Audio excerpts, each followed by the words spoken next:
last fall, you said we passed resolution F0931, which amended the selection code to section I to include elimination of the write-in names and required the election director to review the assembly. Correct. That's not in here anymore, and I would like to know why that was excluded. That was an oversight. We apologize. That was passed by the Assembly. That is a part of the election code. The version that's sent out tonight to everyone will have it.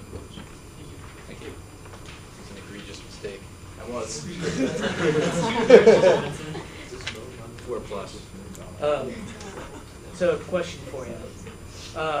On line 667, it's page 11 of the blue one. Yep. It's section H4F6. The language is failure of the election board to deliver a written opinion to the petitioner and respondent within 12 hours of the hearing shall result in a cancellation of the complaint, which shall not be further pursued by the election board. Yes. So you have a hearing, candidate, there's an opinion coming to them, candidate goes home. What happens? They're scot-free? Sorry, could you clarify that? Okay, so my question is, you're saying there has to be some sort of service of process on the petitioner and respondent as soon as this happens, right? Yes. So within 12 hours. If that doesn't happen, the complaint's completely dropped? Correct. What this basically alludes to is the fact that it's on the onus of the election board. The election board has to reach out to both the respondent and the individual that filed the grievance, and if they fail to do so, we err on the side of the potentially the defendant to some degree in some sense, such that it was an administrative error on MSA's part. Therefore, we default to the students. In this context, a written opinion and email to the person in question would qualify as a written opinion. So the fact that they aren't physically present to receive it is kind of deemed correct. Correct. Any other questions for Ben? Yes, the last point would be if you have things that you would like to see that aren't changed, so any text that's not highlighted or struck through is just existing. So come to R&E on Sunday at 7, and I guess one more question. Yeah, I'm sorry to keep throwing these questions at you. Previous page on page 10, Yep. line 624. You say the pleading standard before the election board has to be that it's likely to be true. You said that the pleading standard in point A on line 624 is that it's likely to be true. Yes. Just from my knowledge, is there any particular reason why you choose such a high pleading standard? Or? Nope. It's been that way for at least 4 or 5 years. Ellison perhaps can speak to more of this. He's a former R&D vice chair that you might know. I wasn't here 4 years ago, sorry. Okay, sorry. I'm not sure if that's what you would like to look at changing. Come to R&D on Sunday or email msa.rules@units.edu. Alright, sounds good. In terms of things that are being edited or removed, approximately how many would you say there are on this season? A lot.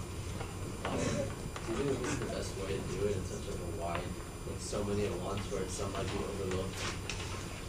I'm going to yield to Vice Chair. Yeah, I mean, we went through meticulously. We started last semester on this, and we've gone through it for a good 4 or 5 meetings now, and we finalized it. We spent quite a while working on this, 3 hours last night. And, I mean, while there are a lot of changes, additions, and deleted lines and stuff that we have in here, I mean, it's all really, like, we've gone through it all extensively, and it seems like it's a lot like why don't we just like revise the whole thing or scrap and come with something else. But I mean, a lot of the framework that was there to begin with was really solid. It just needed some minor tweaking and a lot of definitions for things that were added. So it actually just clarifies what was there before. That's really what we're doing. We're not making a whole bunch of substantial changes so much as clarifying what was there before. But there are quite a few things like definition of what a demerit was. A lot of people don't know what demerits are. The candidates meeting, people that know, what specific it was and what the purpose to serve for an applicant, now people know. And we've also added some other stuff like specifically emailing, etc. So these were all really well perused by the members of R&E. So and as well as the election board. So I'd like to think that we did quite a extensive bit of research on it. And then I guess one last point is there will be a full week between today and second reading. This will be emailed out in couple of hours, hopefully soon we're done. So read through it. The Word document really, it's very clear to see what's changed, added, and redacted. Strike through and then bright yellow highlighting. So seriously, email msa-part rules if you have any questions. Come to our meeting. The other thing too, obviously, if there's something, a small thing in here that you really don't want to see, but you like everything else, it's really imperative that we get at least, well, certainly the DPS oversight bit included, and there are a number of other things in here that are really important. We can talk. What's that? Question? Sure. On that. Oh, sure. So as I'm sure you realize, the Central Student Judiciary is currently considering a far-ranging case that argues that large sections of the election code are unconstitutional, are in violation of state law and possibly federal law. Don't you think it's premature to propose this amendment before the Assembly while that case is still pending, while bodies of law students are working day and night literally on that appeal, while the High Court has yet to consider that? Don't you think you should defer to their judgment and wait until their ruling comes down?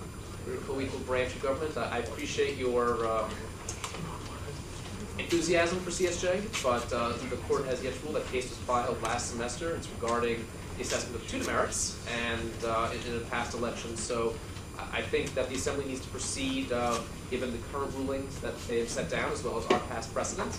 And should the court choose to change that is its sovereign domain. But at this point, I think we need to operate with the rules that we have and the CSJ precedents as well as the Assembly precedents that we have. So with that, I'm just going to say again, I encourage you to read this over, email us with any questions, and or come to Arnie. With that, we yield back to the chair. Point of information, are they really working day and night? I hope so, that's what they told me. Yeah, so. Point of information, rule of elections Sunday at 7 here. It's Sunday at 7:30, usually in Conference Room A, but it's in the MSA office suite. Great. Sweet. Yes, Roga.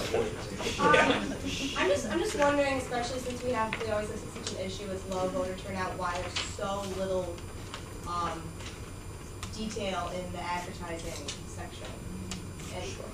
And isn't there somewhere in the Constitution of the Compiled Code that like during an election all MSA representatives should be committing 4 hours or something like that of their time to the election?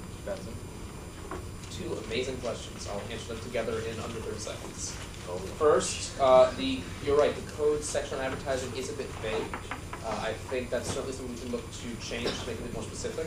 At the same point though, we really haven't found anything that really works. We haven't found that magic thing that really gets people to turn out. Our goal is 30 to 40% this term, and we are going to achieve that. And to your next point, yes, that is in the Constitution. Every rep is required to work at least 4 hours at a polling place. 30 However, in the following section of the Constitution, section Article 6, B2, Section 6B, that actually goes ahead and says reps can be assessed absences for this, and that. That was neglected. That was a ballot question that went forward last winter. It failed. So we can't enforce it, but we will be asking for all the reps that are not running to please come out and help. It is required in the Constitution. We can't enforce it. But I can tell you the Rules and Elections Committee will probably put out a press release with the Communications Committee, basically listing all the reps that did their job and helped us advertise, and bowling the ones that didn't. So, yeah, please help. Thank you. Great questions. And All right. yeah. Thank you, Benson. Now bringing it back, I'd like to thank Benson for all of his fielding the questions. We have the results from the Alumni Relations Commission election. It is 14 to 14 to 1. I'm the one. Is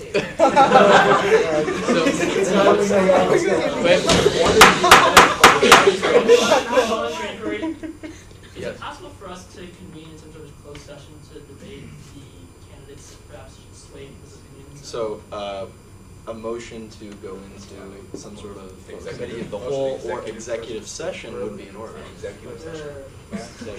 Yes. All right, Johnny? A motion to convene the executive session to discuss the nominations for the candidates for alumni relations. Point of information. All right, there's been a motion. Point of information. Yes. How would that interact with Wolf TV? They would have to turn off the cameras. Okay. There's been a motion for executive session. Is there a second? Second. Are there any objections to moving to Objective make? amendment Yes. for time not to exceed 15 minutes. 15 minutes, is that friendly? Are there any further objections to moving into executive sessions? Are you guys ready to turn off and come back in 15 minutes?